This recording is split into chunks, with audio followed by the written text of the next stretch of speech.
They say the worst pain a wolf can feel is the loss of a mate. But they are wrong, because the true agony comes when your mate stands before you, looks into your eyes, and chooses someone else. I learned that under the full moon, with my entire pack watching as my world unraveled piece by piece. My name is Lyra Vale, and on the night that should have marked the beginning of my forever, I was cast aside like I was nothing. The ceremonial grounds were alive with anticipation, torches flickering in a wide circle as wolves gathered to witness the sacred mating rite, a tradition as old as our kind, where fate itself revealed the bonds we were meant to honor. I stood at the center, my heart hammering so violently it felt like it might break free from my chest, my senses heightened as the moon reached its peak, silver light washing over the clearing and igniting something deep within me. Then I felt it, a pulse so strong it stole the air from my lungs, warm and magnetic, wrapping around my soul like it had always belonged there. Mate. The word echoed inside my mind, my wolf stirring with a longing I had never known, and I lifted my gaze, already knowing who I would find. Kale. Future alpha of our pack, strong, admired, untouchable in every way that mattered, and in that moment my lips parted, a breathless smile forming as I took a step forward, drawn to him like gravity itself had shifted, my voice trembling but filled with certainty as I whispered, "Mate." But something was wrong. The warmth that should have filled his eyes wasn't there. Instead, there was hesitation, then distance, then something colder that made my stomach drop. He didn't step toward me. He didn't reach for me. He didn't acknowledge me at all. Instead, he turned, slowly, deliberately, and walked past me. The silence that followed was deafening, broken only by the faint rustle of the crowd as confusion rippled through them, and I felt my chest tighten as I watched him stop in front of someone else. My sister, Arya. Perfect, beautiful, everything I had always been compared to and found lacking against. Arya, Kale said, his voice steady, certain, like there had never been any doubt, "You're my mate." The words didn't make sense. They couldn't. The bond inside me flared violently, as if protesting the claim, twisting into something sharp and unbearable, and I shook my head, my voice breaking as I stumbled forward. "No, that's not possible." I felt it. "You're my..." "Enough, Lyra," he cut in, his tone flat, dismissive, as though I were nothing more than an inconvenience. The finality in his voice struck harder than any blow, and I froze. Every eye in the clearing now fixed on me, waiting, judging, watching me fall apart. Arya looked between us, her expression a mix of shock and something else, something quieter, something almost guilty, but she didn't step away from him. She didn't deny it. She let him pull her closer, let the bond settle between them as if I had never existed at all. The pain that tore through me then was unlike anything I had ever known, a brutal ripping sensation deep in my chest as my wolf howled in anguish, confused and betrayed, unable to understand why the bond we felt was being rejected. My hands trembled at my sides, nails digging into my palms as I forced myself to stand, forced myself not to collapse under the weight of it. "If you're going to do this," I said, my voice shaking despite my effort to steady it, "then do it properly." Kale's gaze flicked back to me, irritation flashing across his features. "Don't make a scene." A hollow laugh escaped me, bitter and broken. "A scene? You just tore apart a mate bond in front of the entire pack, and you think I'm the one making a scene?" Murmurs spread through the crowd, but no one stepped forward, no one spoke in my defense. Not my father, who stood rigid at the edge of the circle, his expression unreadable.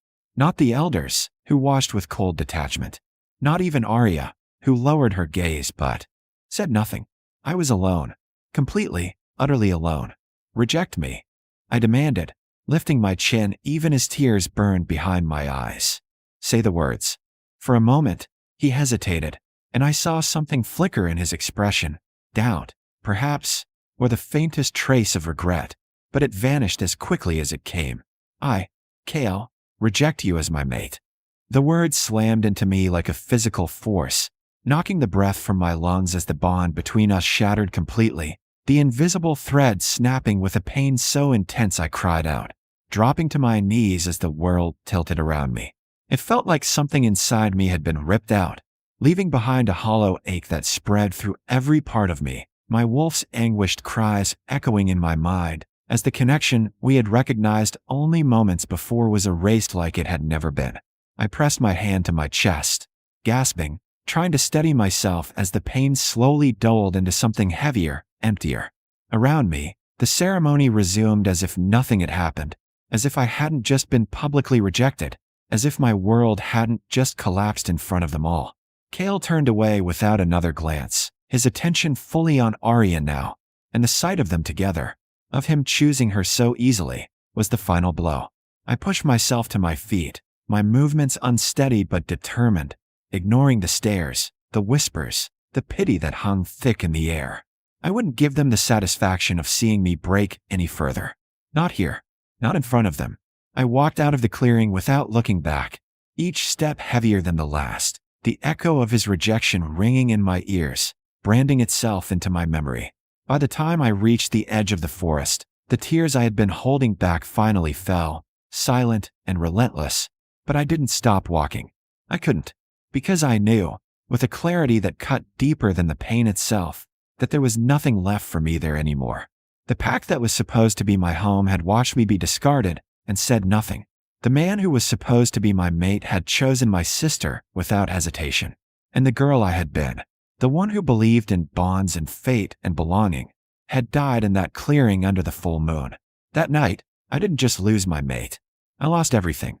And I swore, as I disappeared into the darkness beyond pack borders, that if I ever returned, it wouldn't be as the broken girl they had rejected. It would be as someone they would never dare to overlook again. They thought rejection would break me, that I would fade into nothing, a forgotten omega swallowed by the wilderness beyond pack lands. But they were wrong, because what they destroyed that night did not leave emptiness behind. It made space for something stronger to take root. The first months after I left were the hardest, not because of hunger or cold, though I endured both, but because of the silence where the bond used to be, a hollow ache that followed me everywhere, a constant reminder of what I had lost and how easily I had been discarded. My wolf was restless, wounded, lashing out at shadows and memories alike, and more than once I wondered if I would survive the fracture of it all. But survival became my only choice. I moved farther from familiar territories, into lands no pack claimed, where rogues ruled by strength alone and weakness was a death sentence.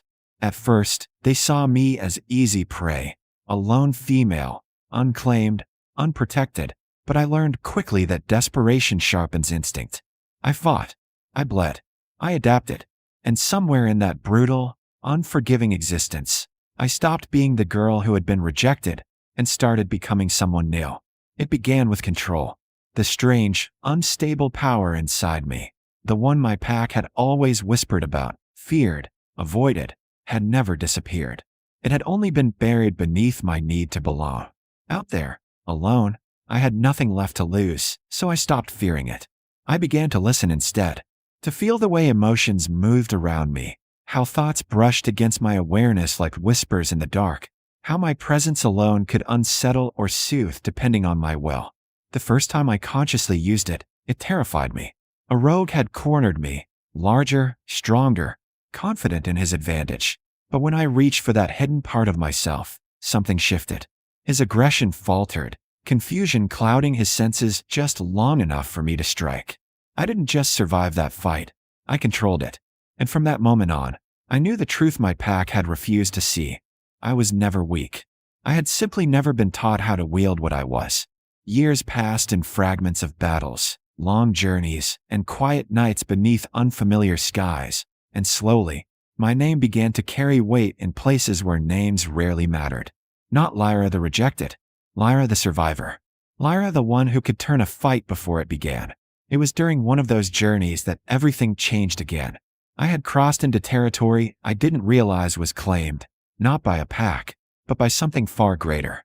The air itself felt different, heavy with authority that pressed against my instincts, warning me I had stepped into something dangerous. I should have turned back. Instead, I kept going. That was how I found him. Or perhaps, how he found me. The Alpha King, Cashin. Even before I saw him, I felt him, an overwhelming presence that dwarfed anything I had ever encountered. Raw power wrapped in control so absolute, it was almost suffocating. When our eyes finally met, I knew instantly that I was standing before someone who could end me without effort. And yet, I didn't look away. "You're far from any territory you belong to," he said, his voice calm but edged with something that demanded truth. I held his gaze, refusing to show the fear coiling in my chest. "I don't belong to any territory." Something in that answer caught his attention. I saw it in the slight shift of his expression, the way his eyes narrowed not in suspicion, but in interest. "No pack?" he asked. "No alpha?" "No one," I replied. "I'm not claimed." The words should have made me vulnerable. Instead, they felt like a declaration of freedom. For a long moment, he simply studied me, as if weighing something unseen, and I could feel his power pressing against mine, testing, probing. Most wolves would have submitted instantly under that pressure. I didn't. Not because I wasn't aware of his dominance. I was, but because I had learned something in my years alone: submission. Given out of fear is not loyalty, and I had no intention of bending for anyone who had not earned it. "Interesting," he murmured. What happened next was not what I expected. He didn't challenge me, didn't threaten me, didn't drive me out of his lands. Instead, he offered me a place, not beneath him, not as a servant, but within his ranks. "I could use someone like you," he said simply. "Someone who doesn't scare easily." I should have refused. I had spent years building my independence, learning to survive without relying on anyone. But something about him, something in the steadiness of his power, the absence of arrogance despite his authority, made me pause. For the first time since I left my pack, I felt something that wasn't tied to pain or survival. Curiosity. So I accepted. Life under the Alpha King was unlike anything I had known. It wasn't easy. Nothing worth having ever is. But it was structured, purposeful. I wasn't just surviving anymore. I was becoming something more. Cashin didn't treat me like I was fragile or broken. He didn't look at me with pity or doubt. He saw me exactly as I was and expected me to rise to meet it. And I did. Day by day, I grew stronger, sharper, more certain of myself than I had ever been. The whispers about me changed. No longer the rejected wolf. Now, the king's shadow. His weapon. His equal in ways few understood. And somewhere along the way, something else began to shift between us. It started subtly. A glance held a second too long. A closeness that lingered beyond necessity. The quiet understanding that came from fighting side by side. Then one night, under a sky lit by a familiar silver moon, it happened. The bond snapped into place with a force that stole the breath from my lungs. "Mate." The word echoed again, just as it had years ago. But this time, it didn't bring confusion or pain. It brought certainty. Cashin didn't hesitate. His gaze locked onto mine, and for the first time in my life, I saw what it looked like when a mate recognized his bond without doubt, without rejection. "There you are," he said quietly. No denial, no turning away, just acceptance. And in that moment, I realized something that made my chest tighten for an entirely different reason than before. Everything I had lost had led me here. Not to another rejection, but to a bond that chose me back. I never thought I would return to the place that broke me. But life has a way of bringing you full circle, not to relive the past, but to prove you've outgrown it. The day we crossed into my former pack's territory, the air itself felt different, thick with memories I thought I had buried long ago, yet none of it touched me the way it once would have. I stood beside Cashin, no longer the girl who had walked away shattered under a full moon, but a woman who had rebuilt herself from nothing. Word of the Alpha King's arrival spread quickly, faster than wildfire. And by the time we reached the ceremonial grounds, the very place where my life had unraveled years ago, the entire pack had gathered. They bowed as one when Cashin stepped forward, their submission immediate, instinctual. But their eyes found me. Recognition flickered, followed by disbelief, then something close to fear.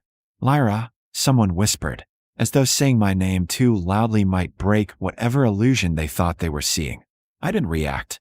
I simply walked forward, each step steady, controlled, until I stood exactly where I had once fallen to my knees.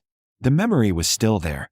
I could see it, feel the echo of that pain, but it no longer owned me. "Alpha King Cashin." My father's voice broke through the silence as he stepped forward, his posture stiff, his expression strained. "This is an unexpected honor." His gaze shifted to me, confusion and unease warring beneath the surface. "And Lyra, we believed you were gone. I said calmly. Just not in the way you hoped. A ripple moved through the crowd, uncomfortable and heavy. Then I saw them.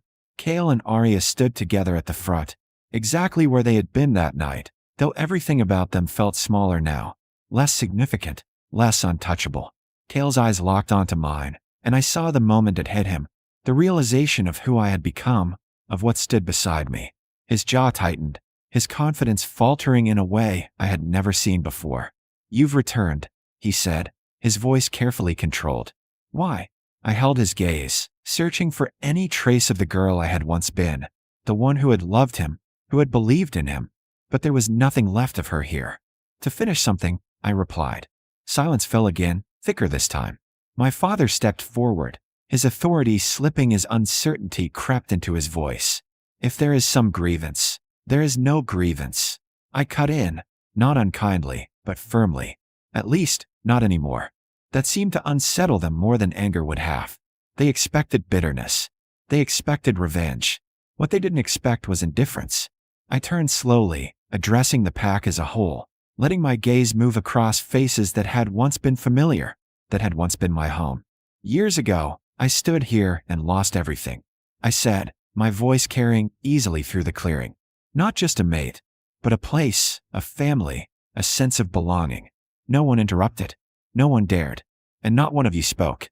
Not one of you questioned what was happening. You watched and decided I was worth nothing. The truth of it settled over them like a weight, visible in the way they shifted, in the guilt that flickered across some faces, the discomfort in others. Kale took a step forward, something desperate creeping into his expression. Lyra, what happened that night was the best thing that could have happened to me, I said, and this time, there was no hesitation. His words died instantly. Arya's hand tightened around his arm, her eyes wide, searching my face as if trying to understand how I could say that. I met her gaze, and for a brief moment, I saw the sister I had once loved, the one who had laughed with me, shared secrets with me. But that, too, belonged to the past. You made your choice, I continued, looking back at Kale. And I made mine. I left. I stepped closer, not in challenge, but in clarity. What you gave me that night was a rejection. It was freedom. The words hung in the air, sharp and undeniable. I turned then, moving back toward Cashin, whose presence remained steady, unwavering, his attention fixed entirely on me. I didn't come back for revenge, I said, my voice softer now, but no less certain. I came back to see if there was anything here still worth holding on to. I let my gaze sweep the pack one last time, searching, not for approval, not for belonging, but for truth. And I found my answer easily. There isn't. A quiet inhale moved through the crowd, like the final realization settling in. Kale stepped forward again, urgency breaking through his composure. Lyra, wait. If this is about the bond, about what I did, I was wrong. I see that now. I paused, not because his words mattered, but because I wanted to be certain of my response. Slowly, I turned back to him. No, I said quietly. You weren't wrong. Confusion flickered across his face. You made the choice that reflected who you were at the time, and I'm grateful for it. His expression shifted from confusion to something closer to regret, but it was too late for that to mean anything. Because if you hadn't, I added, my gaze steady, I would have never found what I truly deserved. I stepped back beside Cashin then, and without a word, he extended his hand. I took it without hesitation, the bond between us pulsing strong and sure, nothing like the fragile, painful connection I had once known. We're leaving, Cashin said simply, his voice carrying the weight of finality that no one dared challenge. As we turned away, Arya's voice called out softly, Lyra, I'm sorry. I glanced back over my shoulder, meeting her eyes one last time. And for the first time since I returned, I allowed a small, genuine smile to touch my lips. I hope you're happy, I said. And I meant it. Not because her happiness mattered to me anymore, but because I no longer needed her apology to move forward. Then I turned away for good. As we crossed the borders of the pack that had once been my world, I felt something shift deep inside me. Not loss, not pain, but closure. The past no longer had a hold on me. The girl who had been rejected under the full moon was gone. In her place stood the Luna of the Alpha King, a woman who had walked through betrayal, survived it, and come out stronger on the other side. And as Cashin's hand tightened around mine, steady and certain, I realized the greatest truth of all. Sometimes the life you think you're meant for has to fall apart, so you can step into the one you were always destined to claim.